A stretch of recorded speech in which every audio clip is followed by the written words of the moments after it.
ओम नमो भगवते वासुदेवाय। ओम नमो भगवते वासुदेवाय। ओम नमो भगवते वासुदेवाय।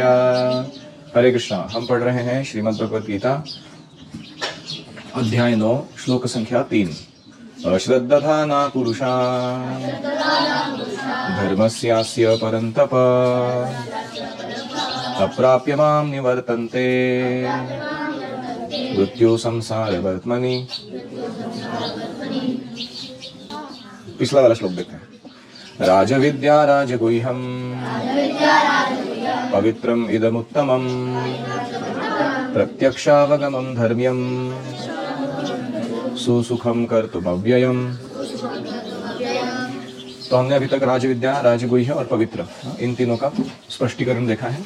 अभी हम देखने जा रहे हैं उत्तमम। भाषांतर। यह ज्ञान सब विद्याओं का राजा है, समस्त रहस्यों में अत्यधिक गोपनीय है। यह परम शुद्ध है, चूंकि यह आत्मा की प्रत्यक्ष अनुभूति कराने वाला है, अतः यह धर्म का सिद्धांत है। यह अविनाशी है और अत्यंत सुखपूर्वक संपन्न किया जाता है।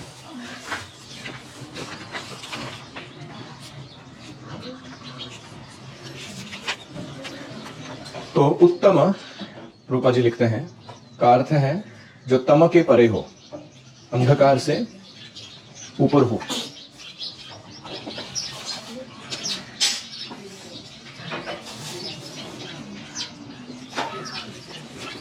उत्तम का तात्पर्य दिव्य है। तमस का अर्थ है यह भौतिक जगत जो अंधकारमय है। उत्तम का अर्थ है भौतिक कार्यों से परे। भक्तिमय कार्यों को कभी भी भौतिक कार्य नहीं मानना चाहिए। यद्यपि कभी कभी ऐसा प्रतीत होता है कि भक्त भी सामान्य जनों के भांति रत रहते हैं। जो व्यक्ति भक्ति से अवगत होता है वह जान सकता है कि भक्तिमय कार्य भौतिक नहीं होते हैं, वे आध्यात्मिक होते हैं और प्रकृति के गुणों से सर्वथा अदूषित रहते हैं। हरि ओम सहना भवतु सहनौ भुनक्तु सह वीर्यं करवावहै तेजस्विनावधीतमस्तु मा विद्विषावहै। ओम शांति शांति शांतिः। ओम अज्ञानतिमिरान्धस्य ज्ञानाञ्जनशलाकया चक्षुरुन्मीलितं येन तस्मै श्रीगुरवे नमः। जय श्री कृष्ण चैतन्य प्रभु नित्यानंद श्री अद्वैत गदाधर श्रीवासादि गौर भक्त वृंदा। हरे कृष्णा कृष्णा कृष्णा हरे हरे, हरे राम राम राम हरे हरे।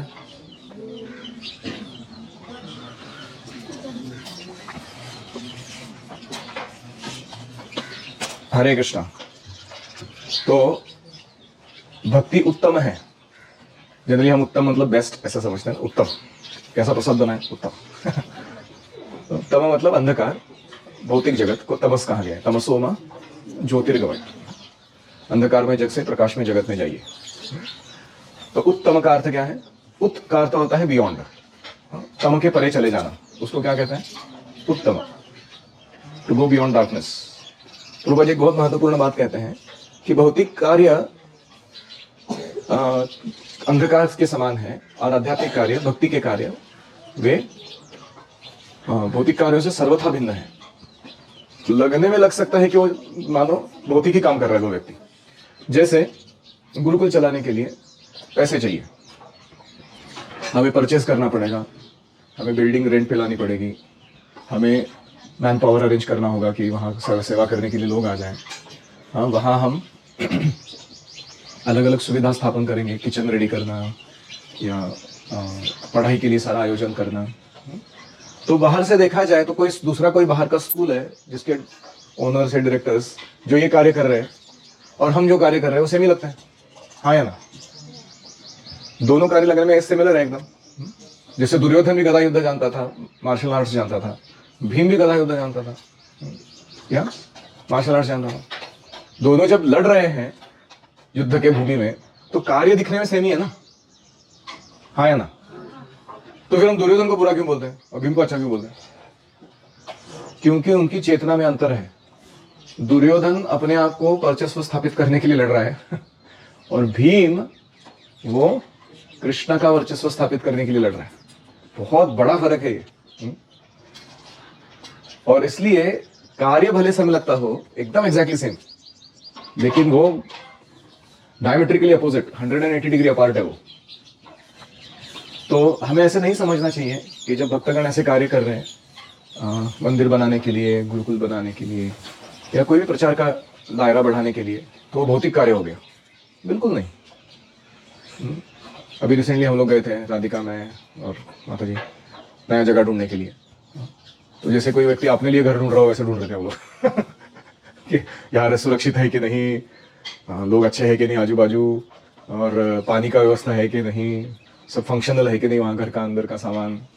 मैं तो रहने वाला हूँ नहीं, रहेंगे तो हमारे सुमित्रू रहेंगे या और कोई रहेंगे वहाँ पे। तो इतना डिलीजेंटली क्यों देख रहे हैं?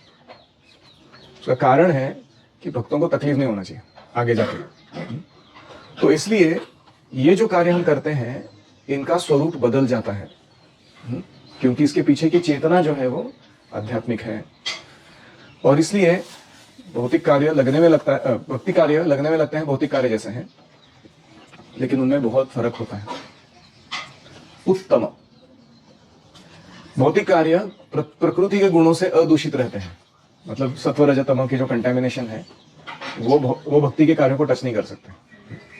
लेकिन हमारा प्रॉब्लम क्या है, हमारी चेतना अभी तक इतनी प्रगत नहीं है, वो हमारा प्रॉब्लम है कि हम जब कार्य करने निकलते हैं कोई, तो उसमें हमारा व्यक्तिगत स्वार्थ या 3 गुणों का प्रभाव जो हमारी चेतना पर है वो उस कार्य में उतर सकता है कि नहीं। जैसे कभी हम पुस्तक वितरण करने जाते हैं, वो कार्य है कंपैशन का, हम भगवान की दया प्रभुपाद की ओर से किसी जीव को दे रहे हैं, और वो पुस्तक लेते समय कोई आर्ग्यूमेंट हो जाता है या व्यक्ति अनादर करता है हमारा, तो हमको गुस्सा आ जाता है। क्यों गुस्सा आता है? क्योंकि हमारा रजोगुण बाहर आ गया ना। कार्य दिव्य था पुस्तक वितरण, लेकिन क्या हमारी चेतना दिव्य थी? नहीं। तो इसलिए कभी कभी हम इतने एक्सपर्ट है कि हम भक्तिमय कार्यों को भौतिक बना देते हैं। वाह वाह वाह, क्या एक्सपर्ट है। तो इसलिए अभी प्रश्न ये आता है कि ऐसी दूषित चेतना लेके कोई काम कर रहा है भक्ति का, उसका कार्य आध्यात्मिक कैसे बने? अब प्रश्न समझ गए? ये $1 मिलियन क्वेश्चन है। ये ऐसे प्रश्नों के जवाब आपको इधर बाहर कोई चर्चा करते हुए मिलेगा नहीं, ज्यादा लोग। भौतिक चेतना से करे जाने वाले भक्तिमय कार्य को हम कैसे उत्तम माने? तो इसका एक फॉर्मूला है, इसका एक सीक्रेट है। वो सीक्रेट है कि हम केवल आदेश पालन करें। गुरुमुख पद्मवाक्य चित्ते ते करिया ऐक्य, आर ना करी हमने आशा, श्री गुरु चरण रति सही से उत्तम गति, जय प्रसादे पूरे सर्वाशा। तो ये श्लोक में क्या कहा गया है इस पंक्तियों में, कि हमें अपने कार्यों को गुरु के आदेश के अनुसार तंतोतंत उनको पालन करते हुए करना है।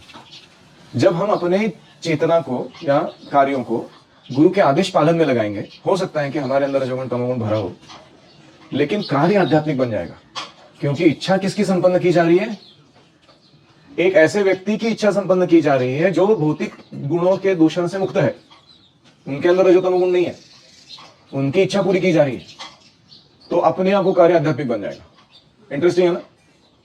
जैसे अभी हमने देखा तमाम कृष्ण महाराज डेटा इंस्टॉलेशन कर रहे हैं, वो खुद कह रहे कि मैं इतना क्वालिफाइड नहीं था, मुझे कुछ प्रोसीजर्स भी ठीक से मालूम नहीं थे, मंत्र इतने नहीं मालूम थे, लेकिन मुझे पूरा भरोसा था कि कृपा जी ने आदेश दिया है, तो उनके तीव्रता, इच्छा की तीव्रता के कारण कृष्ण जरूर उपस्थित होंगे यहाँ पे। जर्मनी का data installation program classic example है ये। तो ये this is our saving grace, ये हमको बचाएगा आध्यात्मिक जीवन में। तो हम जो भी कार्य करने जाते हैं उसमें 3 चीजें, permission, meticulous execution and reporting and feedback, ये बहुत जरूरी है। कार्य करने के लिए अनुज्ञा, परमिशन चाहिए, फिर कार्य करते समय जो आदेश दिए है तंतोतंत वैसे ही पालन करके उसको पूरा करना चाहिए, काटछाट नहीं करना चाहिए, और तीसरा रिपोर्ट करना चाहिए कार्य को हमारे गुरु को, और उनसे फीडबैक मांगना चाहिए कैसे चल रहा है, ठीक है कि नहीं। ऐसा अगर हम करेंगे तो हमारे कार्य जो है वो दिव्य स्तर पर संपन्न होंगे। अगर हम बिना परमिशन के करेंगे और एग्जीक्यूशन करने में थोड़ा कट कॉर्नर करेंगे क्योंकि हमको तकलीफ हो रहा है, हम चमड़ी बचाओ आंदोलन, या फिर हम अकाउंटेबिलिटी नहीं दिखाएंगे, तो वो कार्य पुनः भौतिक बन जाएगा। ठीक है, तो अभी अगला राजविद्या राजगुह्यम पवित्रम इदम उत्तमम। अभी नेक्स्ट क्या है? प्रत्यक्ष अवगमम। रूपा जी कितना सुंदर लिखते हैं, देखो तो तात्पर्य, भक्ति के परिणामों को प्रत्यक्ष अनुभव किया जा सकता है। अभी कैसे कैसे अनुभव करते हैं हम देखते हैं। पहला है, हमें दिव्य आनंद की अनुभूति होती है।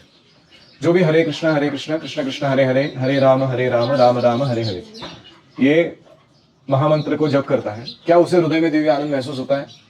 आप सबको हो रहा है जब भी आप कीर्तन करते हो तो? ये प्रूफ है। प्रत्यक्ष अवगम मतलब क्या है? ये डायरेक्टली अनुभव किया जाता है, कि हम कुछ थ्योरी नहीं बोल रहे।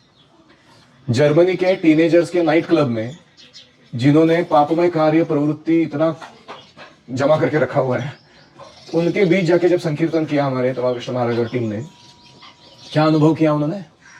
दिव्य आनंद की अनुभूति। वो बोल रहे हैं कि गाते जाओ, रुकना नहीं, लेट नाइट तक गवाने लगाया उनको, छोड़ नहीं रहे थे लोग। दिस इज कॉल्ड प्रत्यक्ष अवगमम। तो फर्स्ट है दिव्य आनंद की अनुभव, दिव्य आनंद प्राप्त होता है। दूसरा अनुभव है भौतिक कल्मश से शुद्धि। ये भी हमको अनुभव होता है। पहले कांदा लहसुन खाना, चाय कॉफी पीना, इतने फालतू चीजों में एडिक्ट थे हम लोग। भक्ति में आने के बाद कैसे छूट गई वो आदतें? Where is that contamination gone? कुछ लोग पहले इतना मांस खाते थे, अभी मांस का स्मेल से उल्टी आता उनको, है कि नहीं? और इतने गलत प्रकार के काम करते थे लोग। तो ये जो मांस नहीं, जुआ नहीं, नशा नहीं, व्यभिचार नहीं, ये कहते हैं भौतिक कल्मश से शुद्धि। यू कैन एक्सपीरियंस इट, प्रत्यक्ष अवगमम। फिर तीसरा प्रभात कहते हैं प्रत्यक्ष अवगमम।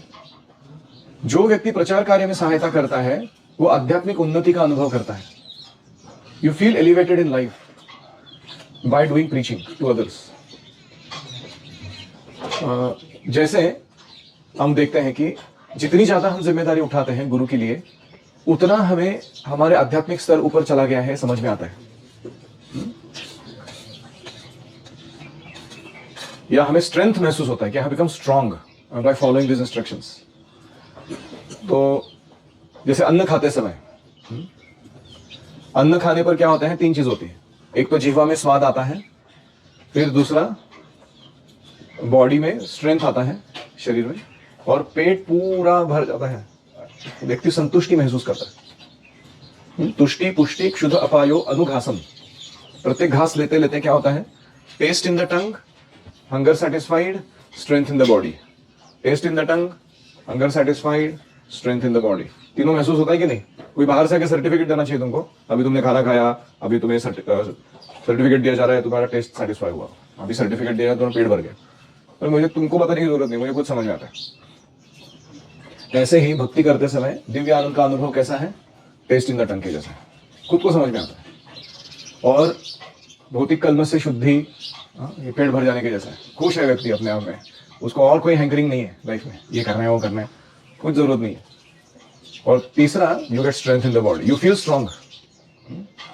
आपने देखा रहेगा जो स्पिरिचुअली स्ट्रांग लोग हैं वो बहुत एग्जीक्यूशन करने में और अपने दृढ़ निश्चय के साथ कोई कार्य संपन्न करने में बड़े स्ट्रांग रहते हैं वो लोग। किसी की सुनते नहीं, जो करना है वो पूरा करके ही देंगे वो। So that determination, that strength, वो भी हम अनुभव कर सकते हैं अपने जीवन में। तो कोई कहेगा लेकिन भक्ति करने के लिए फिर प्री क्वालिफिकेशन भी होएगा ना कुछ? बोलते नहीं, आध्यात्मिक जीवन की यह प्रगति किसी पूर्व शिक्षा या योग्यता पर निर्भर नहीं है। भक्ति की विधि स्वयं इतनी शुद्ध है कि इसमें लगे रहने से ही मनुष्य शुद्ध बन जाता है। इसलिए प्रभुपाद जी क्या कहते थे, बच्चों को जो हम शिक्षा दे रहे हैं तो प्राइमरी शिक्षा है वो भक्ति शिक्षा है। श्रवण कीर्तन स्मरण वंदन सेवा परफेक्टली कैसे करना, ये एक्चुअल एजुकेशन है। और ये जो बायोलॉजी, केमिस्ट्री, मैथ, साइंस, ये वो सब हम पढ़ा रहे हैं, ये तात्कालिक उनको कुछ ऐसा योग्य क्या कहते हैं, भौतिक जगत में कार्य करने के लिए योग्य बनाने के लिए दे रहे हैं, ताकि उनका भौतिक जीवन सुख से चल सके। That is not actually education, that is craftsmanship. Matter को मैनिपुलेट करके दूसरा कुछ बना कर यूज करना, तो पक्षी भी कर रहे हैं, कुत्ते भी कर रहे हैं। तो इसलिए वो एजुकेशन के कैटेगरी में नहीं डालते उसको, इट्स नॉट एक्चुअल एजुकेशन। तो इसलिए ये तीनों चीज, तुष्टि पुष्टि क्षुध अपायन, टेस्ट, स्ट्रेंथ, हंगर सेटिस्फैक्शन, ये भक्ति में प्रत्यक्ष अवगमन है, हम खुद अनुभव कर सकते हैं। किसी का कोई प्रश्न है? आपको अनुभव आ रहा है कुछ अपने लाइफ में? तो जी भक्ति का तो पता नहीं, प्रसाद के दौरान मेरे को बहुत सारे अनुभव साक्षात्कार आते हैं कि भक्ति बड़ी बहुत अच्छी चीज है। बस that I know for good. Morning program शुरू होता है तो धीरे धीरे दिमाग गर्म होने लगता है कि सुबह सुबह क्यों उठाया इन लोगों ने मेरे को, इनको किसने अधिकार दिया मेरी नींद खराब करने का। फिर मॉर्निंग प्रोग्राम चलते चलते वो नाचना कूदना तो फिर भी ठीक है, लेकिन क्लास में तो ऐसा लगता है जैसे बाप रे, जब करना और क्लास श्रवण के कार्य इंटेंस होते हैं, नींद आता है, माइंड रिबेल करता है ना, कभी होता इंजन गर्म हो जाता है। तो ओम नमो भगवते वासुदेवाय हमारा कभी कभी नींद लाने वाला मंत्र बनता है। हाँ प्रसादे गोविंदे, वो पूरा उत्साह के साथ आदमी नव चैतन्य प्राप्त करता है, उसमें उड़ जाते लोग। और जैसे ही प्रसाद लेते हैं उन्हें लगने लगता है कि ये सारी तपस्या वर्थ थी सुबह उठने की। नो प्रॉब्लम, आज का दिन तर जाऊंगा मैं।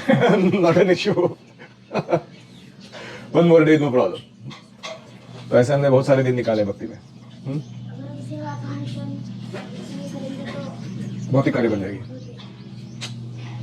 Good point. रिफ्लेक्शन, भक्ति इज ओनली ट्रू एजुकेशन। सर्व विद्या मध्ये कौन विद्या श्रेष्ठ, चैतन्य महाप्रभु पूछते हैं। रामानंद राय कहते हैं कृष्ण भक्ति बिना विद्या नहीं यार, कृष्ण भक्ति छोड़ के दूसरा कुछ विद्या ही नहीं इधर देने के लिए। और कोई?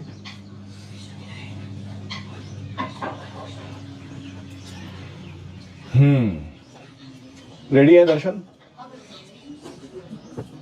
रिफ्लेक्शन, हमारे जो कार्य होता कभी कभी सेम भी चलेगा, पर उसको कितना उसको कैसे सो कार्य संपन्न करते समय वो भौतिक है कि भक्ति है, कैसे तय होगा? चेतना से तय होगा। अगर चेतना आध्यात्मिक है तो कार्य, तो अभी प्रॉब्लम क्या है, हमारी चेतना भी दूषित है, तो उसके लिए सोल्यूशन क्या है? भौतिक चेतना के लिए सोल्यूशन क्या है? कार्य संपन्न ही नहीं करेंगे हम लोग, ये सोल्यूशन है।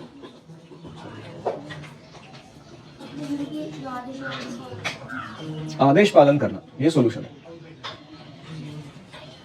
तो उससे वो कार्य आध्यात्मिक हो जाएगा, क्योंकि जिसका आदेश पालन हो रहा है वो व्यक्ति शुद्ध है, उसके अंदर भौतिक गुण का कल्मश नहीं है, उनकी इच्छाएं बड़ी तीव्र है और शुद्ध है भक्ति के लिए।